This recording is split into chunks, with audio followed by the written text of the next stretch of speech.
नमस्कार दोस्तों। तो आज के इस वीडियो में मैं आपके लिए रेलवे ग्रुप डी 2025 के मोस्ट इम्पोर्टेंट क्वेश्चन लेकर आया हूं, जो कि जनरल साइंस से रिलेटेड क्वेश्चन रहने वाले हैं। और इस क्वेश्चंस में मैं आपको फिजिक्स, केमिस्ट्री और बायोलॉजी के क्वेश्चन बताने वाला हूं, जो कि बहुत ही ज़्यादा मोस्ट इम्पोर्टेंट रहने वाले हैं। तो चलिए वीडियो को शुरू करते हैं। पहला क्वेश्चन में पूछा गया है कि कौन सा विटामिन गर्भवती महिलाओं के लिए आवश्यक है। तो दिए गए ऑप्शन में कौन सा ऑप्शन हो जाएगा, कौन सा विटामिन हो जाएगा जो कि गर्भवती महिलाओं के लिए फायदेमंद होती है। तो इसका जवाब हो जाएगा folic acid. Option B folic acid बिल्कुल सही जवाब हो जाएगा। अगला क्वेश्चन में देख सकते हैं कि मनुष्य के शरीर में कुल कितने जोड़े नसें होती है। लेकिन यहाँ पर आपको ध्यान देना है कि कार्नियल नर्व्स में कितने जोड़ी नसें होती है ये पूछा गया है। कपाल तंत्रिकाएं में कितने जोड़ी नसें होती है ये पूछा गया है। तो इसका जवाब हो जाएगा कि कपाल तंत्रिकाएं में कुल 12 जोड़ी नसें होती है। ऑप्शन बी 12 जोड़ी। अगला क्वेश्चन में पूछा गया है कि रक्त को शुद्ध करने वाली सबसे छोटी इकाई क्या है। तो यहाँ पर देख सकते हैं कि रक्त को शुद्ध करने वाली सबसे छोटी इकाई कौन सा हो जाएगा। तो इसका जवाब हो जाएगा नेफ्रॉन हो जाएगा। Option A nephron. अगला क्वेश्चन में देख सकते हैं कि हृदय की धड़कन सुनने वाला उपकरण कौन सा है। तो किस उपकरण की मदद से हम हृदय की धड़कन को सुनते हैं। तो इसका जवाब हो जाएगा स्टेथोस्कोप की मदद से हृदय की धड़कन सुनते हैं। Option A stethoscope. अगला क्वेश्चन में देख सकते हैं कि प्रतिध्वनि का कारण क्या है। आखिर प्रतिध्वनि का कारण क्या होता है। तो कौन सा ऑप्शन हो जाएगा। तो इसका जवाब हो जाएगा जो कि प्रतिध्वनि का कारण होता है वह ध्वनि का प्रवर्तन होता है। Option A. नेक्स्ट क्वेश्चन में पूछा गया है कि मानव शरीर में रक्त का शुद्धिकरण किस अंग में होता है। तो खून का जो शुद्धिकरण होता है यानी कि रक्त का जो शुद्धिकरण होता है वह किस अंग में होता है। तो इसका जवाब हो जाएगा गुर्दा में होता है। ऑप्शन सी गुर्दा में रक्त का शुद्धिकरण होता है। अगले क्वेश्चन में देख सकते हैं कि झूला झूलते समय कोई व्यक्ति झूला पर खड़ा हो जाए तो उसका आवर्तकाल होगा। तो उसका आवर्तकाल क्या होगा। तो वह घट जाएगा। ऑप्शन बी घट जाएगा। नेक्स्ट क्वेश्चन में देख सकते हैं कि हड्डियों और दांतों में कौन सा खनिज पाया जाता है। तो जो हड्डियां होती है और दांत होते हैं उसमें कौन सा खनिज पाया जाता है। तो आपको मालूम होगा कि कैल्शियम पाया जाता है। ऑप्शन ए कैल्शियम, जो कि प्रचुर मात्रा में पाया जाता है। अगले क्वेश्चन में देख सकते हैं कि हृदय की धड़कन को नियंत्रित करने वाला प्राकृतिक पेसमेकर कौन सा है। तो हृदय की धड़कन को नियंत्रित करने वाला प्राकृतिक पेसमेकर का नाम पूछा गया है, तो वह कौन सा है। तो इसका जवाब हो जाएगा SA node. Option B SA node, जो कि प्राकृतिक पेसमेकर है और हृदय की धड़कन को नियंत्रित करने वाला एक प्राकृतिक पेसमेकर के रूप में जाना जाता है। अगला क्वेश्चन में पूछा गया है कि श्वसन क्रिया में कौन सी गैस ग्रहण की जाती है। तो जब हम सांस लेते हैं तो कौन सा गैस को ग्रहण करते हैं यानी कि अंदर की ओर लेते हैं। तो इसका जवाब हो जाएगा ऑक्सीजन गैस को। ऑप्शन बी ऑक्सीजन गैस को। अगले क्वेश्चन में देख सकते हैं कि सेकेंडी पेंडुलम का आवर्तकाल होता है। तो जो सेकेंडी पेंडुलम होता है उसका आवर्तकाल कितने सेकेंड के लिए होता है ये पूछा गया है। तो इसका जवाब हो जाएगा 2 सेकेंड के लिए होता है। ऑप्शन बी 2 सेकेंड के लिए होता है। नेक्स्ट क्वेश्चन में देख सकते हैं कि केशिका नली में जल का ऊपरी सतह होता है। तो कैसा होता है। केशिका नली में जल का ऊपरी सतह कैसा होता है। तो इसका जवाब हो जाएगा अवतल होता है। ऑप्शन ए अवतल होता है।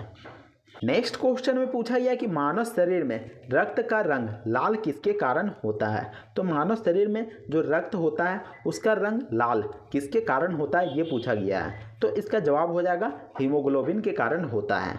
ऑप्शन ए हीमोग्लोबिन के कारण हमारा जो रक्त है वह लाल रंग का दिखाई देता है।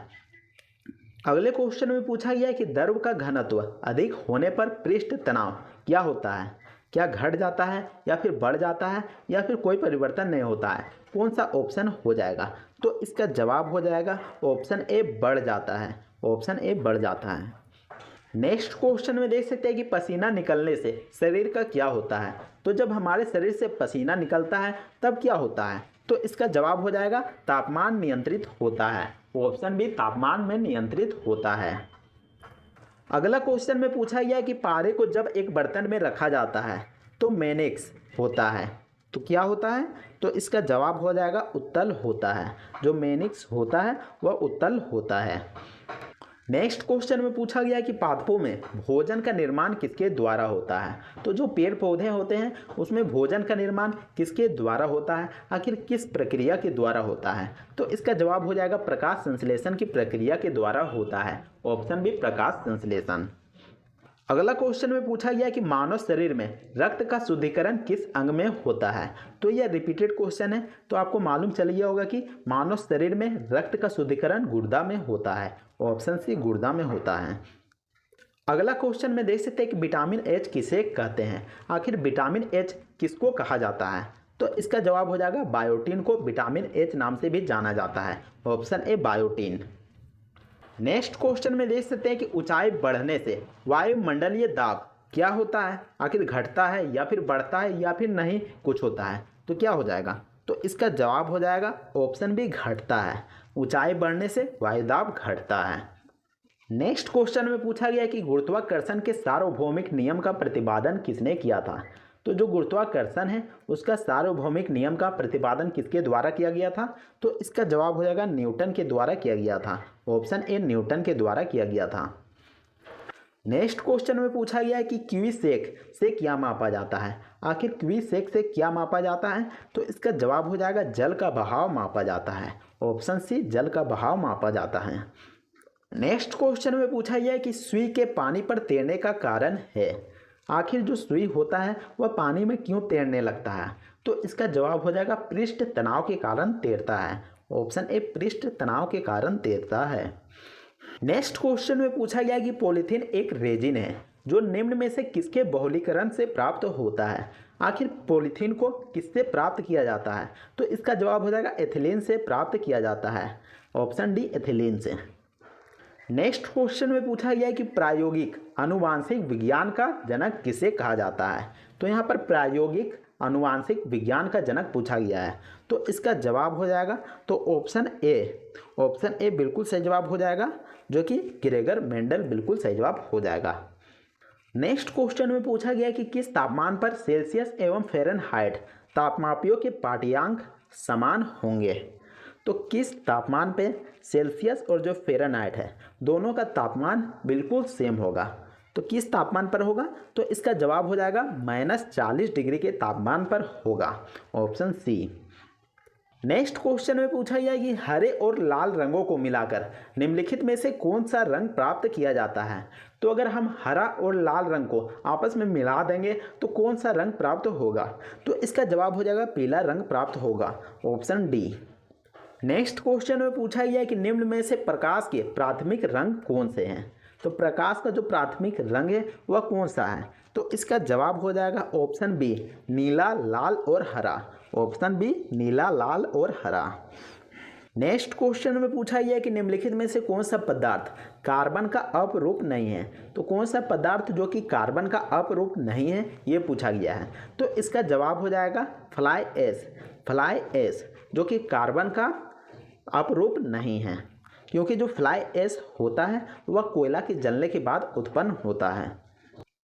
नेक्स्ट क्वेश्चन में पूछा गया है कि निम्न में से कौन सा अम्ल टमाटर में प्रमुख रूप से पाया जाता है? तो टमाटर में कौन सा अम्ल पाया जाता है ये पूछा गया है।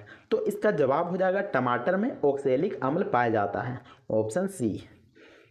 अगले क्वेश्चन में पूछा गया है कि निम्नलिखित में से कौन सा जैव ऊर्जा स्रोत नहीं है? तो कौन सा ऑप्शन हो जाएगा जो कि जैव ऊर्जा स्रोत नहीं है? तो इसका जवाब हो जाएगा नाभिकीय रिएक्टर, जो कि जैव ऊर्जा स्रोत नहीं है। Option B. नेक्स्ट क्वेश्चन में देख सकते हैं कि तारों का टिमटिमाना किसके कारण होता है? आखिर आकाश में तारे टिमटिमाते क्यों हैं? तो इसका जवाब हो जाएगा ऑप्शन सी तारों के प्रकाश के वायुमंडलीय अपरिवर्तन के कारण जो तारे होते हैं वह टिमटिमाते हैं। Option C. क्वेश्चन में पूछा गया कि शाकाहारियों के लिए विटामिन और खनिजों का प्रमुख स्रोत है। तो अगर जो शाकाहारी होते हैं वह कौन सा विटामिन और खनिज लेते हैं? आखिर विटामिन और खनिज में क्या लेते हैं, क्या खाते हैं? तो इसका जवाब हो जाएगा सब्जी और फल खाते हैं। ऑप्शन सी सब्जी और फल खाते हैं। नेक्स्ट क्वेश्चन में देख सकते हैं कि यदि कोई प्रकाश किरण विरल माध्यम से सघन माध्यम में शून्य आपतन कोण पर प्रवेश करती है तो वह कैसा होता है? तो वह कैसा होता है? तो इसका जवाब हो जाएगा ऑप्शन नंबर बी, सीधी जाएगी। तो अगर कोई प्रकाश विरल माध्यम से सघन माध्यम में प्रवेश करती है और शून्य आपतन कोण पर प्रवेश करती है तो वह सीधी जाएगी। तो आपको ध्यान में रखना है। अगले क्वेश्चन में देख सकते हैं कि भोपाल गैस त्रासदी निम्न में से किसके रिसाव के कारण हुआ था? तो जो भोपाल गैस त्रासदी हुआ था वह किस गैस के रिसाव के कारण हुआ था? तो इसका जवाब हो जाएगा मिथाइल आइसोसाइनेट। तो मिथाइल आइसोसाइनेट के कारण काफ़ी संख्या में लोग मारे गए थे। तो आपको ध्यान में रखना है। नेक्स्ट क्वेश्चन में पूछा गया कि अम्ल व क्षार के विलयन विद्युत के होते हैं। आखिर विद्युत के क्या होते हैं? तो वे सुचालक होते हैं। ऑप्शन बी, सुचालक होते हैं। अगले क्वेश्चन में पूछा गया है कि मानव शरीर में सर्वाधिक प्रचुरता में पाए जाने वाला तत्व है। तो मानव शरीर में सबसे अधिक मात्रा में क्या पाया जाता है? तो इसका जवाब हो जाएगा ऑप्शन सी, ऑक्सीजन पाया जाता है। ऑक्सीजन पाया जाता है। नेक्स्ट क्वेश्चन में पूछा गया है कि सुई के पानी पर तैरने का कारण है। तो आखिर सुई पानी पर क्यों तैरती है? तो इसका जवाब हो जाएगा पृष्ठ तनाव के कारण तैरती है। ऑप्शन ए, पृष्ठ तनाव। नेक्स्ट क्वेश्चन में पूछा गया है कि कोशिका झिल्ली का फ्लूइड मोजाइक मॉडल किसने प्रस्तावित किया था? आखिर किसके द्वारा कोशिका झिल्ली का फ्लूइड मोजाइक मॉडल तैयार किया गया था या फिर प्रस्तावित किया गया था? तो इसका जवाब हो जाएगा ऑप्शन बी, सिंगर और निकोलसन के द्वारा। Option B. अगले क्वेश्चन में देख सकते हैं कि शक्ति की परिभाषा है। तो शक्ति को किस चीज़ से डिनोट करते हैं? तो इसका जवाब हो जाएगा शक्ति को हम काम बटा समय से डिनोट करते हैं या फिर शक्ति का फॉर्मूला है। Option B. अगले क्वेश्चन में पूछा गया कि न्यूटन का दूसरा नियम किस प्रकार व्यक्त किया जाता है? तो न्यूटन का जो दूसरा नियम है उसका फॉर्मूला बताना है। तो इसका जवाब हो जाएगा F=ma। Option A.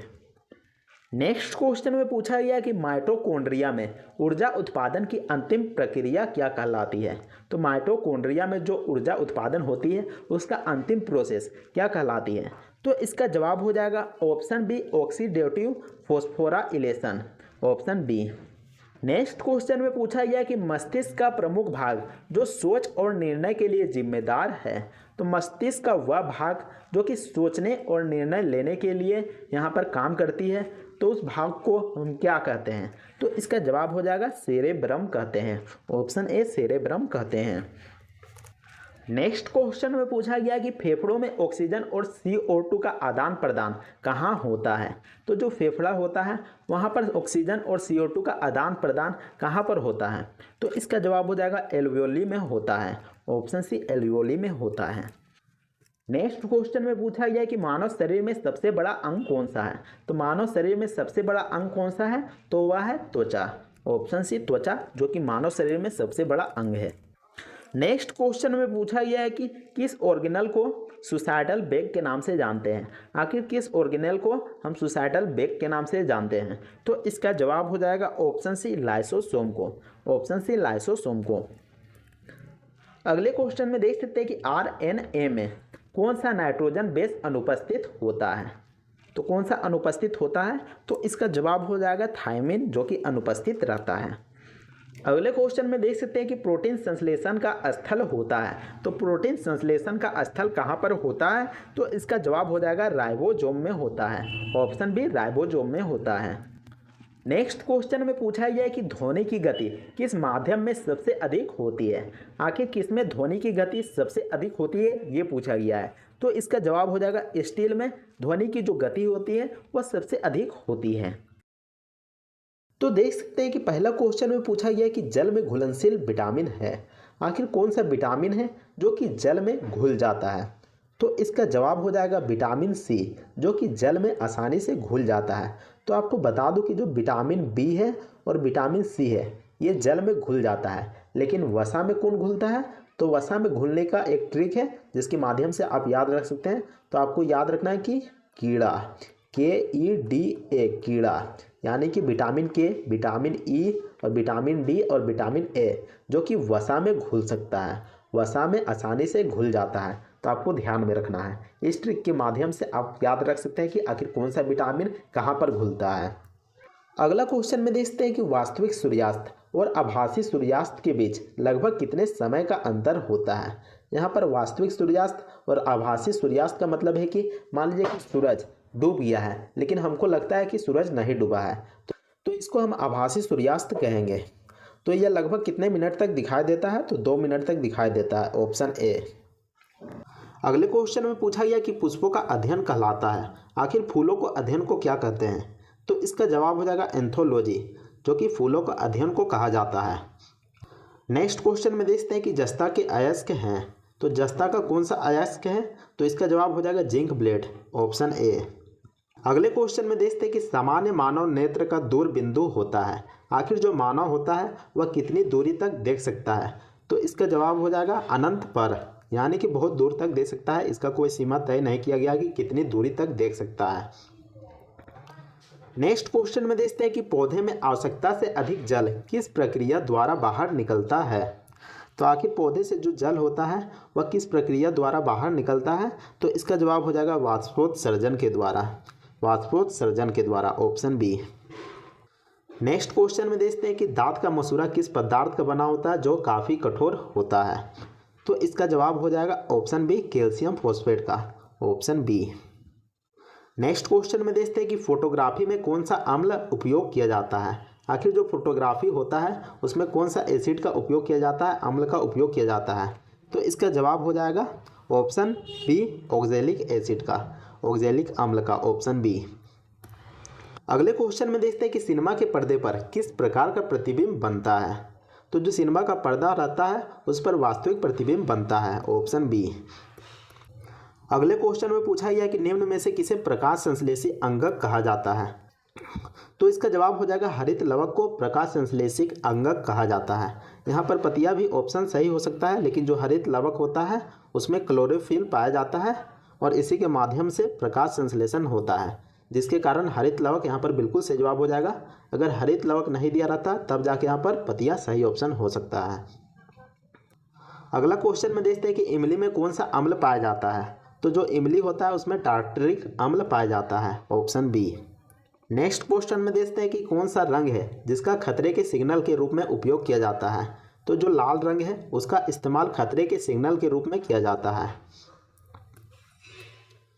Next question में देखते हैं कि पुष्पों का अध्ययन कहलाता है, तो जो पुष्प का अध्ययन होता है उसको हम एंथोलॉजी कहते हैं, ऑप्शन सी। अगले क्वेश्चन में देखते हैं कि पौधे में गैसों के आदान प्रदान के लिए रहते हैं, आखिर जो पौधे होते हैं वह गैसों का आदान प्रदान कैसे करते हैं? तो इसका जवाब हो जाएगा रंध्र के माध्यम से करते हैं, ऑप्शन बी। रंध्र के माध्यम से पौधे जो होते हैं गैसों का आदान प्रदान करते हैं। अगले क्वेश्चन में पूछा गया कि उपचयन और अपचयन अभिक्रिया को क्या कहते हैं? तो जो उपचयन और अपचयन अभिक्रिया होती है इसको रेडॉक्स अभिक्रिया कहते हैं, ऑप्शन बी। नेक्स्ट क्वेश्चन में देखते हैं कि निम्नलिखित में से किसकी सैन्यता अधिक होती है? तो किसकी सैन्यता अधिक होती है? सैन्यता का मतलब है कि जो धीरे धीरे बहता है, जो कि आसानी से नहीं बह पाता है। तो इसका जवाब हो जाएगा शहद, जो कि काफ़ी गाढ़ा होता है और धीरे धीरे बहता है। तो ऐसे में ऑप्शन सी शहद बिल्कुल सही जवाब हो जाएगा।